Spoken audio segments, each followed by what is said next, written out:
기도하겠습니다. 하나님 고맙습니다. 오늘 저희들에게 주시는 귀한 말씀은 우리들의 영혼이 기뻐함을 얻는 시간, 우리가 참된 생명으로 우리가 다시 지어짐을 받는 시간 되게 하실 줄로 믿습니다. 오늘도 주의 영과 함께 동행하며 이 하루를 시작하는 모든 성도들에게 하늘의 복이 충만하게 임하실 것을 원하오며 예수님의 이름으로 기도드립니다. 아멘. 자, 하나님 말씀 나눕니다. 어제와 같은 본문인 우리 마가복음 13장 7절과 8절입니다. 마가복음 13장 7절과 8절입니다. 함께 읽겠습니다. 난리와 난리의 소문을 들을 때 두려워하지 말라. 이런 일이 있어야 하되 아직 끝은 아니니라. 민족이 민족을, 나라가 나라를 대적하여 일어나겠고 곳곳에 지진이 있으며 기근이 있으리니 이는 재난의 시작이니라. 아멘.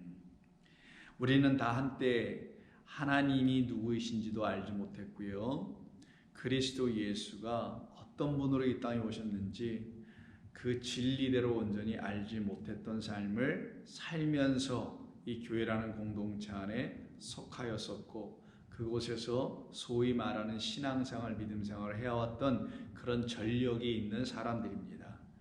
그래서 우리는 다 같아요. 너나 나나 할 것 없이 우리는 서로 차별이 없습니다. 유대인이나 헬라인이나 차별이 없다고 말했던 그 사도 바울의 말처럼 우리는 다 차별이 없습니다. 우리는 다 똑같습니다.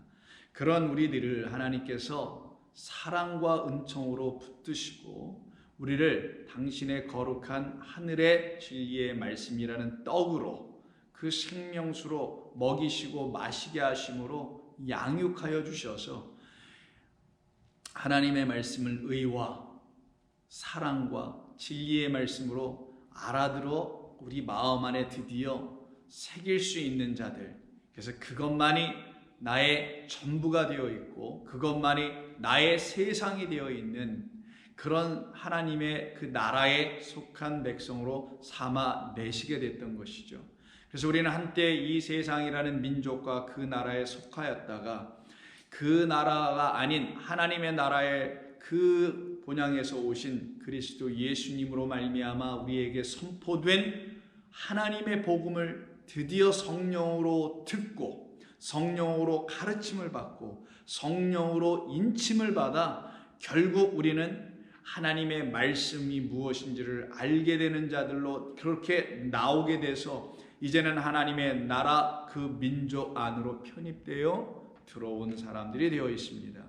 이렇게 된 것은 그냥 이루어진 것이 아니라 반드시 하나님의 나라로 이 땅에 오신 그리스도 예수 그 영이, 하나님의 영으로 오신 그 우리 주님이 우리 안으로 오셔서 여호와의 전쟁을 일으키시고 싸워 승리하여 옛뱀 마귀 사탄 그 거짓된 영을 우리 안에서 완전히 몰아내고 새로운 참된 거룩한 말씀, 성령으로 들어야 할 말씀을 우리 안에 풍성하게 채워주시는 놀라운 은혜의 역사, 구원의 역사를 그가 다 이루어 주심으로 이제 우리는 하나님이 행하시는 귀한 일들을 체험하고 경험하며 감사하며 기뻐하는 성도로 살아가게 된 것입니다. 그런데 이 말씀을 듣는 우리들 가운데 혹여 아직 그렇게 되어 있지 않거나 그것이 무슨 말씀인지 의미를 알지 못하는 성도들은 지금이 또한 하나님이 주신 좋은 정말 선한 기회가 아닐 수가 없습니다. 그것은 바로 우리를, 여러분들을 향하신 하나님의 사랑이 이 시간에 나타나 여러분 모두를 그렇게 구원해 내시기를 원하시기 때문인 것이죠. 그래서 8절을 보면은 민족이 민족을, 나라가 나라를 대적하여 일어나겠고 곳곳에 지진이 있으며 기근이 있으리라 라고 하는 지진과 기근은 다 상징적 표현입니다. 지진은 땅을 흔드는 거잖아요. 그래서 땅을 흔든다는 것은 아랫 세상, 육의 나라를 흔드는 걸 말하는 전쟁의 실질적 내용이에요. 흔들면 어떻게 되죠? 그 육의 나라 위에 인간의 생각으로 세운 종교, 철학, 관념, 문화, 문명 등등의 것으로 이것이 최고야, 이것 이상은 없어, 하나님 도대체 어디 계신 거야? 그리스도는 뭐 우리에게 영생을 주신다면 고맙고, 그럼 그의 나라에 뭐 영원도 살고 이 땅에서도 살고 참 뭐 먹고 다 좋은 것 같아? 이런 식으로만 이해하고 알고 있는 그 세상, 그들이 세운 그 세상 위에는 어떤 그들의 이상의 나라를 흔들어 버리는 것, 지진이에요. 그래서 예수님께서 십자가에 달리실 때 땅에 흔들리죠. 어두워지고 땅이 흔들려서 무덤이 깨어지고 무덤에서 사는 자들이, 죽어있는 자들이 그 무덤 밖으로 나오고 예루살렘 성전으로 들어갔다는 말이 나오죠. 지진은 항상 그런 것을 의미하는 거예요. 여러분, 지진은 날마다 있습니다. 끊임없이 있고요. 이 땅 계속 지진이 있어요. 큰 지진, 7.0 이상, 8점, 9.0 이런 강진이 와야만이 지진이 있는 것으로 사람들은 생각하는데, 그런 지진 말고도 이 지구는 계속 흔들리고 있어요. 그것은 상징적 의미도 있겠죠. 우리 인간이 구축해 놓은 것이 얼마나 허술한 것인지를 자꾸만 이런 신호를 보내주는 것으로도 알게 해주시는 것 아니겠어요? 그런데 성경이 말하는 지진의 의미는 바로 옛 성전, 그 옛 성전은 돌성전, 율법성전, 인간성전이라고 하는 거예요. 그리스도 예수 하나님의 아들이라는 그 성전으로 세워진 영원한 성령의 전이 아닌 상태의 성전, 그것을 흔들어 무너뜨리시는 걸 말하는 거예요. 그래 돌 위에 돌 하나도 남김없이 무너지게 되죠. 그것과 지진의 의미는 그런 것이며, 기근은 말씀 없음을 상징하는 거예요. 하늘에서 지금 이른 비 늦은 비라는 그 비가 내리지 않아. 어제도 우리가 두 증인의 이야기 속에서 비를 내리지 않게도 하고 하늘을 닫게도 하고 하는 일이 있었죠. 근데 엘리야 때 3년 반의 시간과 그 3년 반이 끝나면 비가 오는 시간, 즉 하나님의 영, 성령의 단비라고 표현되어 있는 그 하나님의 영이 우리 가운데 폭포수처럼 부어져야 하는데, 그렇지 못한 이 땅을 향한 하나님의 전쟁, 그래서 우리에게 그 전쟁이 임하면 우리에게는 그 지진이 일어나서 우리가 세웠던, 우리가 갖고 있었던 모든 옛 성전이 무너지고, 그리고 우리는 그곳에서 나오게 되며, 그리고 우리는 하나님께서 내려주시는 참된 생명의 말씀을 단비로 맞아 성령을 임함으로, 성령이 우리 가운데 임하심으로 말미암아 우리는 더 이상 하나님의 말씀 없어 비틀거리고 쓰러져가는 그런 기근 맞은 자로 살아가지 않게 하시겠다라는 그런 차원의 여호와의 전쟁이 우리 가운데 있어야 함을 가르치시는 말씀인 거예요. 그러면서 하시는 말이, 이 모든 것을 재난이라고 번역했습니다만, 어제도 설교 끝에 재난에 대해서 말씀을 드렸었죠. 오딘이라는 단어를 번역한 건데, 이거는 영어로 말씀을 드리면 birth pain이라고 합니다. birth pain은 여러분 아시다시피 해산의 고통, 해산의 수고, 진통, 산고 이런 때 쓰는 거예요. 바로 그것의 시작이라. 왜 여기서 재난이라고 번역하면 안 되고 산고라고 번역하는 게 더 맞고 해산이라고 말하고 수고, 고통이라는 게 맞느냐? 이건 우리를 새로운 피조물로 낳게 하는 거잖아요. 하나님의 나라에서 낳게 하는 거잖아요. 그래서 그런 본래 단어로, 또 본래 뜻도 그래요. 재난도 아니고 그것으로 번역해야 함이 맞죠. 그래서 이 말씀 그대로 우리는 우리 안에서 우리 주님으로 말미암아 해산의 수고, 해산의 고통, 산고를 치르며 결국 임신한 여인, 해산을 앞두고 있는 여인, 바로 해산을 바로 눈앞에 두고 있는 사람, 그 심한 진통을 경험하고 겪고 있는 그 우리라는 성도들에게 그것이 시작이야. 그리고는 그 끝이 있을 거야. 끝은 뭐예요? 아들을 낳는 거예요. 그 아들은 성경에서 말하는 하나님의 아들, 진리로 이 땅에 오신 그리스도 예수라는 그 아들, 교회의 머리 되신 그리스도, 그를 우리가 머리로 가져야 된다는 거, 우리 안에 임신이라는 말로 좀 표현한 겁니다. 영접해야 한다는 사실을 가르쳐 주는 거죠. 그래서 데살로니가전서 5장을 보시면 바울은 이런 말을 합니다. 1절, 형제들아, 때와 시기에 관하여는 너희에게 쓸 것이 없다. 이때 때와 시기, 카이로스 크로노스입니다.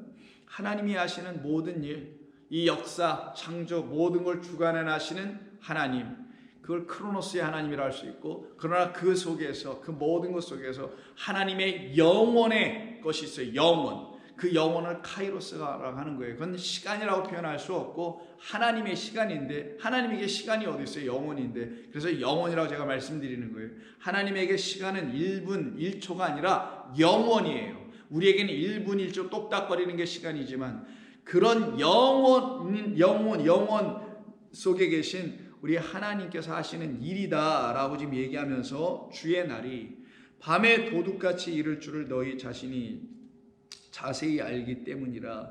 그들이 평안하다 안전하다 할 그때에, 이거 어디서 많이 나온 말이죠. 예레미야 7장에 보면 6장 7장에 나오는 말이잖아요.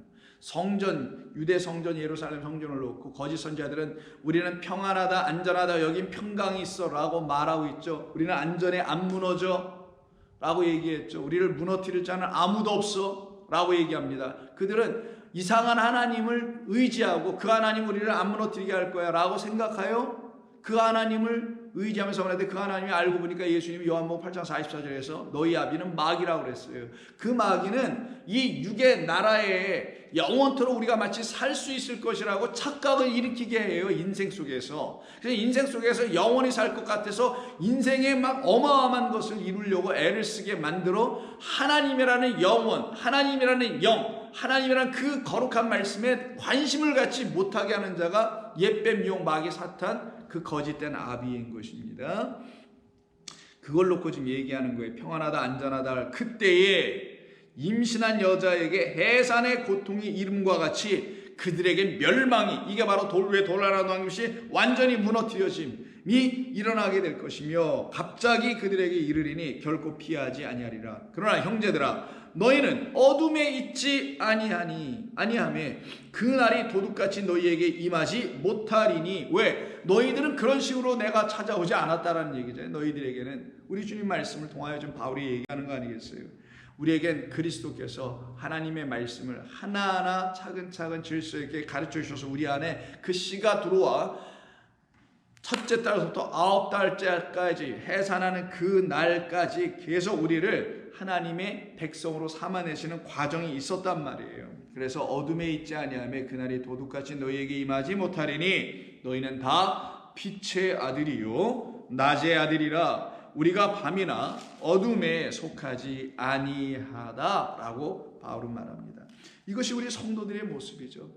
이 성도들의 모습이 무엇인지를 잘 설명해주는 대표적인 책이 요한계시록입니다. 요한계시록은 무슨 마지막 때에 대해서 얘기를 하는데, 우리에게 있어야 될 마지막 때는 그리스도 예수께서 우리에게 복음으로 들어오셔서 우리가 갖고 있는 그것을 그냥 완전히 없애버리는 그 때가 마지막 날이에요. 우리에게는 그 성도 모두에게 있어야 될 마지막 날이어야 되겠죠.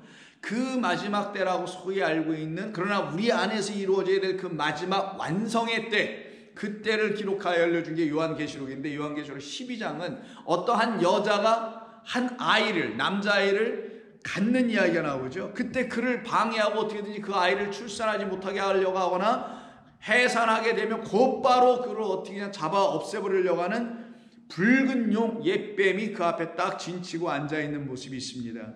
그때 4절, 그 꼬리가 하늘의 별 3분의 1을 끌어다가 땅에 던지더라. 용이 해산하려 하는 여자 앞에서 그가 해산하면, 요 해산하다라는 말이에요. 오늘 본문에 있는 재난이라고 했나요? 뭐라고 번역했나요? 그 단어는 이 해산입니다. 해산하라는 여자 앞에서 그가 해산하려 하면 그 아이를 삼키고자 하더니 여자가 아들을 결국은 낳아버리네요. 근데 그 아이가 어떤 아이예요? 장차 철장으로 만국을 다스릴 남자라. 그 아이를 하나님 앞과 보좌 앞으로 올려가더라. 그리고 그 여자가 광야로 도망가서 거기서 1260일 동안 그를 양육하여 하나님께서 예비하신 곳에 있더라. 근데 용은 끝까지 찾아와서 어떻게 해요? 전쟁을 일으키고 성도를 박해하고 죽이려고 하고 있죠. 그러나 하나님의 백성은 최후에 결국 승리하죠. 그때 이 여인이라는 교회, 그 여인이라는 저와 여러분의 성도 한 사람 한 사람은 결국은 아들을 갖게 될 거라는 거예요. 그 아들 가짐을 그리스도를 갖는 거라고 하는 거예요. 하나님으로 이 땅에 오신 예수님을 통하여 그리스도를 갖는 것이라고 가르쳐 주는 거예요.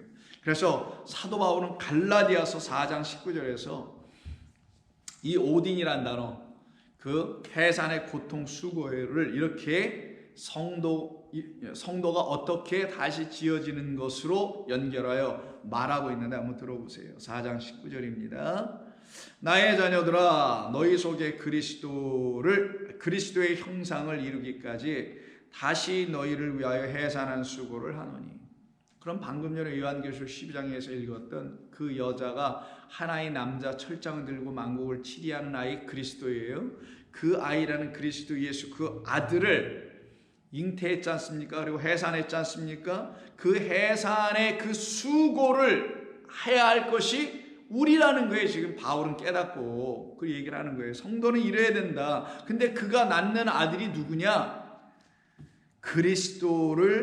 그리스도의 형상, 우리 안에 하나님이 우리에게 주시려고 하는 그리스도라는 형상을 이루어 내시게 하시는 그런 임신, 그런 잉태며 그런 해산이며 그 해산을 위하여 우리는 반드시 수고, 고통을 당할 수밖에 없게 된다. 근데 그 고통은 좋은 고통이에요. 우리를 하나님의 영을 온전히 갖게 해주시는 고통입니다. 그래서 그 바로 다음 절 21절부터 이야기되는 게 두 여자가 아들들을 낳는 이야기가 나오는데, 하나는 자유 있는 여자에게서 나는 사라를 통하여 낳게 되는 하늘 백성 되는 이야기와, 하나는 종의 여자인 시내산 종 예루살렘이라고 하는 그 시내산 종 하갈로 말미암아 낳는 이 두 민족에 대한 이야기가 다시 나옵니다. 그래서 하나는 하나님의 영으로 다시 낳게 되는 그리스도의 형상을 갖는 하나님의 백성들, 이들을 성령으로 따라 난 자들이라고 하며, 하갈로 낳는 자들을 누구라고 하는 것이냐? 하나님의 영이 아닌 육으로 낳는 자들이라고 말해주는 거예요. 그리고 하갈이 아닌 사라를 통해서 낳는 자들을 누구라고 하냐? 26절에서 오직 위에 있는 예루살렘은 자유자이니 곧 우리의 어머니라. 잉태하지 못한 자여 즐거워하라. 산고를 모르는 자여 소리질러 외치라. 이는 홀로 사는 자의 자녀가 남편이 있는 자의 자녀보다 많음이라 하였더라. 형제들아, 너희는 이삭과 같이 약속의 자녀라. 그러나 그때에 육체를 따라 난 자가, 이미 육체를 따라 난 자가 성령을 따라 난 자를 박해하게 되어 있다는 거예요. 어제도 말씀 속에서 아벨을 박해한 자는 가인이었어요. 가인은 육체를 따라 난 자를 표상하고 있는 이야기입니다. 그럼 아벨은 성령을 따라 난 자, 위에 계신 예루살렘, 위에 있는 예루살렘 자유자의 어머니인 말씀 하나님으로 다시 난 자를 말하는 거예요. 바로 이와 같이 우리를 하나님의 백성, 자유 있는 여자의 자녀인 우로부터 다시 난 자, 하나님의 나라의 백성 된 자라는 사실을 알게 해주려고 해산의 수고를 설명한 겁니다. 그러면 난리와 난리 혹은 전쟁, 이 모든 것은 우리 안에 결국은 당신의 씨를 넣어주시기 위한 일이었다라는 거죠. 우리 안에 거룩하지 못한 씨, 잘못된 씨를 완전히 뿌리채 뽑아 제거해 버려 주시고 당신이라는 참되고 거룩한 씨를 우리 안에 이렇게 넣어주시겠다. 그때 우리가 그 씨를 갖게 된다는 거예요. 그때 갖게 되는 씨를 성령으로 말미암아 가진 거룩한 씨다. 그래서 요한복음 16장에 보시게 되면 성령을 우리에게 보내주시겠다라는 것을 말씀해 주시죠. 그래서 성령으로 말미암아 다시 우리는 해산의 고통을 경험해야 돼요. 그래야만이 우리가 그리스도를 형상으로 다시 갖게 되는 것을 이루게 됩니다. 그래서 16장 7절 보시면 요한복음, 그러나 내가 너희에게 실상 진리를 말하노니 내가 떠나가는 것이 너희에게 유익이라. 내가 떠나가지 아니하면 보혜사가 너희에게로 오시지 아니할 것이요 가면 내가 그를 너희에게로 보내리니 그가 와서 우리를 책망하시죠. 그리고는 그게 끝이 아니에요. 13절, 그러나 진리의 성령이 오시면 그가 너희를 모든 진리 가운데로 인도하시리니 그가 스스로 말하지 않고 오직 들은 것을 말하며 장래 일을 너희에게 알리시리라 라고 말씀해 주시오. 그리고 이 말씀을 다 하시면서 하신 이후에 20절에서 무슨 말씀하시냐? 이 성령이 우리에게 오실 것이다. 그리고 성령은 우리를 진리 가운데로 인도하실 것이다. 그래서 진리의 나라, 내 나라는 진리의 나라라고 하신 빌라도에게 말씀하신 그 나라로 우리 인도해 가시는 것, 그래서 우리는 그 나라에서 다시 나는 것, 그래서 그 민족, 그 씨를 가진 사람들이 되는 거죠. 그 이야기를 하시는 이 16장에서 20절에 이런 얘기를 하세요. 내가 진실로 진실로 너희에게 이르노니 너희는 곡할 것이다. 전쟁이 일어나니 곡이 나오죠. 우리 안에 싸움이 일어나니 곡하고, 세상 사람들은 그런 게 뭔지를 모르니까 곡할 것도 없고 애통할 것도 없고 힘들어할 게 없어요. 그러나 오직 임신하고 잉태한 사람들만 그 씨가 들어오면 반드시 곡하고 애통하는 일이 벌어지잖아요. 그래서 그 씨가 원하는 대로 끌려가는 거잖아요. 임신하는 분은 다 경험했던 것처럼 너희는 곡하고 애통하겠으나 이때 너희는 바로 그리스도 예수님을 하나님의 말씀 그 씨로 오셨다라는 것을 성령을 통하여 알게 되니 그 말씀을 들은 모든 사람들이 가져야 될 씨는 그리스도 예수밖에 없음을 알게 돼요. 근데 가졌더니만 어떤 일이 벌어지냐? 그가 원하는 대로 막 끌려가는 거예요. 전에 내가 세상이란 나라, 이 뱀의 나라에 속했을 때는 그곳에서 내가 원하는 대로 했기 때문에 큰 문제가 없었어요. 영적 갈등 이런 게 전혀 있지도 않았지. 그래서 곡하고 애통하는 게 전혀 없었던 거예요. 그런데 이제 드디어 성령이 나를 끌고 가니 내가 원치 않는 곳으로 내가 끌려가. 베드로도 그런 얘기를 하잖아요. 베드로에게 예수님께서 너는 원치 않는 대로 띠뛰고 끌려갈 것이야. 너희는 곡하고 애통하겠으나 세상은 그게 뭔지를 모르니 기뻐하리라. 자기들은 뭐 승리한 줄 알고. 너희는 근심하겠으나 왜? 생명 가졌으니 잘 나야 하니 뭐 잘못되진 않을까 근심하겠으나 너희 근심이 도리어 기쁨이 되리라. 내가 너희 안에 좀 들어가서 하고 있는 일은 이런 거란다. 세상은 알지 못하는 그 고통, 그 애통, 그 곡하는 일, 근심하는 일을 내가 너희들에게 줄 거야. 여러분, 여러분들이 하나님의 말씀을 처음 들으면 여러분 안에서 처음부터 기쁨이 오나요? 첫 번째 증상이 뭡니까? 뭔지 못 알아들어서 힘들어. 알아들을 때는 그때부터 진짜 영적 싸움이 일어나니까 아주 그것도 힘들어.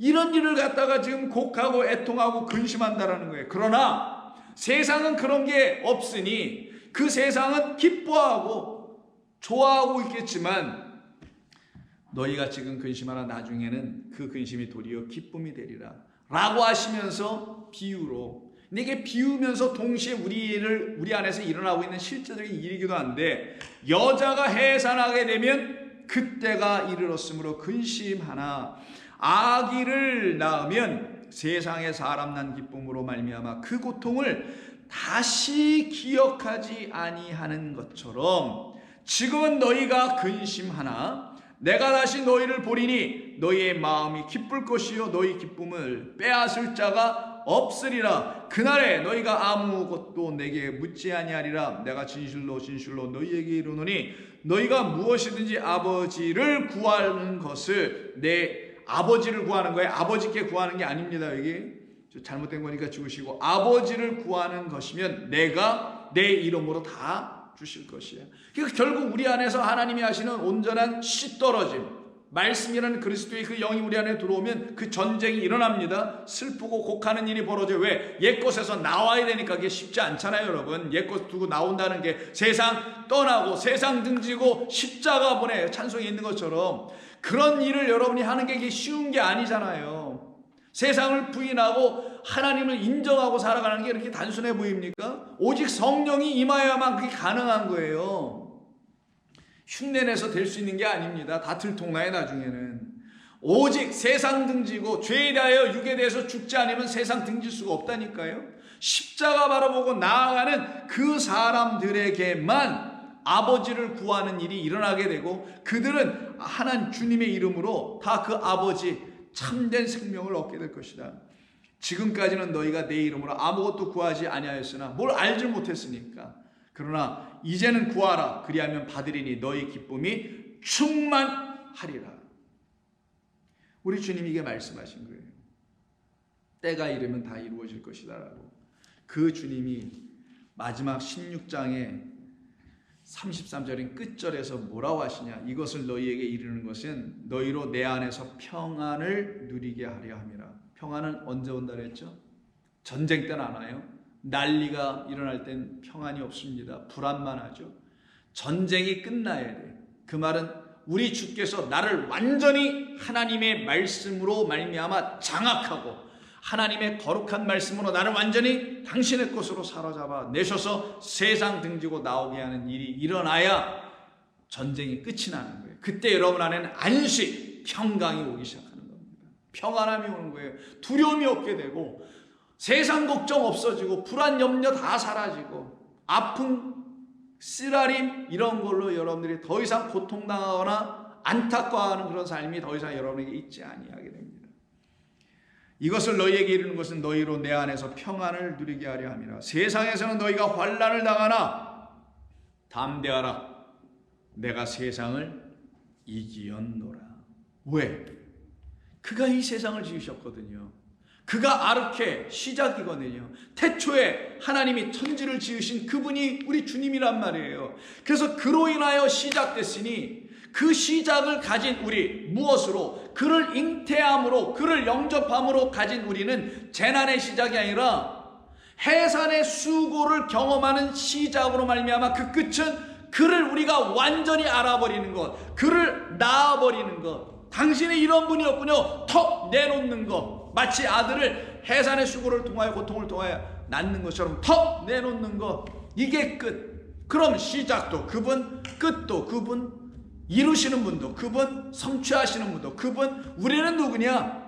그분으로 말미암아 다 이루어진만 계속 받는 자들, 수혜자들, 공급을 받는 자들, 은혜를 누리는 자들, 사랑 가운데 있는 자들, 그들을 바로 하나님의 백성이라고 하는 거예요. 그래서 오늘 본문에 아이러니하게도 우리 예수님의 이름이 7절과 8절에 나옵니다. 뭐라고 나오냐면 7절에서는 끝이 아니니라, 아직 끝이 아니니라 라고 하는 끝 텔로스로 당신이 이 모든 일을 하고 계시는 주체자라는 사실을 당신의 이름이 이 끝으로 텔로스로 알려주시고요. 8절에서는 이는 해산의 고통의 시작이라는 아르케를 쓰시면서 당신이 이 모든 것을 주관하고 계시다는 걸 알려줘요. 이게 근데 우리 주님의 이름이라고 하죠. 그래서 계시록 21장을 보세요. 21장은 뭐? 새하늘과 새 땅, 승리한 자들에게 주어지는 그 날. 그래서 그로 말미암아 모든 것이 다 새로워져서 새하늘과 새 땅이라는 하나님의 나라 안으로 완전히 들어와 있는 자들. 그래서 5절 보좌에 앉으신 이가 이르시되 보라 내가 만물을 새롭게 하노라 하시고 또 이르시되 이 말은 신실하고 참되니 기록하라 하시고 또 내게 말씀하시되 이루었도다. 요한복음 19장에 있는 말씀처럼 십자가에서 다 이루었도다. 모든 것은 그 뜻대로 다 이루어졌다 라는 그 이루었도다라고 선포하신 그분의 음성이 여기서 요한에게 들리기를 나는 알파와 오메가요 처음과 마지막이라. 이때 처음 오늘 본문의 시작이라고 하는 아르케요, 마지막이라고 번역한 게 끝이라고 표현된 텔로스예요. 우리 주님의 이름이죠. 처음과 마지막이라. 내가 생명수 샘물을 목마른 자에게 값없이 주리니 더 이상 기금 맞는 일 없게 할 것이다. 더 이상 지진이 일어난 일 없게 할 것이다. 지진은 언제 일어나? 땅이 흔들리는 거. 그 앞에 18장 19장에서 무너졌도다. 왜? 땅이 흔들리는 지진이 있었기 때문에. 다 끝나고 그 모든 일이 처음과 마지막이라는 아르케와 텔로스에서 사용이 됩니다. 내가 생명수 샘물을 목마른 자에게 값없이 주리니 이기는 자는 내가 이겼으니 내 이김으로 평안을 갖고 있는 자들은 너 그들도 이길 것이다. 그래서 나로 말미암아 이기는 자는 이것들을 상속으로 받으리라. 나는 그의 하나님이 되고 그는 내 아들이 되리라. 그러나 두려워하는 자들은 믿지 않은 자들과 함께 흉악한 자들과 살인한 자들과 더불어 둘째 사망 그 불못에 던져지게 되죠. 마지막 22장에서도 우리 주님은 다시 한번 말씀하십니다. 12절 보라 내가 속히 오리니 내가 줄 상이 내게 있어 각 사람에게 그가 행한 대로 갚아주리라. 나는 알파 오메가요 처음과 마지막이라. 좀 전에 21장에서도 처음과 마지막을 할 때 거기서는 우리 오늘 지금 본문에서 말씀하고 있는 아르케와 텔로스를 했는데 이 같은 한 장 차이에서 이게 처음과 마지막이라고 요 번역한 22장 13절은 아르케와 텔로스가 아니고요 프로투스하고 에스카토스예요. 그리고 아르케와 텔로스라고 사용된 것은 번역된 것은 시작과 마침이라는 요 단어입니다. 그래서 이게 더 잘 번역한 것 같아요. 물론 이거 같은 분이 번역했을 텐데 요 한 장 차이에서 이렇게 또 다른 말로 할 수 있는지는 잘 모르겠어요. 나는 알파 오메가 우리 주님의 이름이에요. 알파 오메가요 처음과 마지막이요 프로토스요 에스카토스요 시작 아르케요 그리고 마침이라. 나로 말미암아 씨를 너희들이 갖게 되는 그 시작이 이루어지며 그 시작 해산 잉태로 말미암아 결국 그 해산의 수고 고통 끝에는 뭐가 이루어져요? 아들 낳음. 당신을 완전히 내놓을 수 있는 그런 성도들. 그렇게 우리를 만드시는 분은 우리 주님밖에 없으시다. 그 주님께서 지금 우리에게 말씀하시는 것이 이 마가복음 13장입니다. 우리 안에서 반드시 일어나야 할 하늘나라의 그 거룩한 그 완전한 승리, 마침, 끝, 그것을 이루시려고 이 땅에 오신 우리 주님에 대한 이야기입니다. 이것이 바로 저와 여러분들에게 있어야 될 거예요. 그래서 우리는 반드시 우리 안에서 이루시는 우리 주님의 일하심으로 말미암아 해산의 수고 그 시작으로 결국 우리는 아들 낳음이라는 그 끝을, 그래서 우리의 주인 머리 되신 분이 그리스도 예수, 우리의 영원한 하나님이라는 사실을 알게 되는 것으로 완전해지는, 그리고 확신 가운데 거하는 성도로 삼으시는 말씀입니다. 이게 우리 주님께서 십자가에 달리시기 전에 마지막으로 가르쳐 주신 말씀이라는 것을 여러분이 꼭 기억하시고 이 말씀 뜻대로 지어져 가고 만들어져 가는 저와 여러분 되기를 소원합니다. 기도하겠습니다. 하나님 고맙습니다. 오늘도 저희들에게 주신 말씀으로 주님 나라에 거하는 백성 되게 하시려고 하시는 하나님의 그 간절한 소원과 뜻이 이제 다 하나하나씩 우리 안에서 이루어지는 줄로 믿습니다. 성령으로 말미암아 근심하고 고통 가운데 있었던 저희들, 그러나 결국 우리를 안식케 하고 평안케 하시는 승리를 우리 주님 이루어 주셨사오니 그 승리가 나의 승리, 우리의 승리가 되게 하여 주시옵소서. 예수님의 이름으로 기도합니다. 아멘.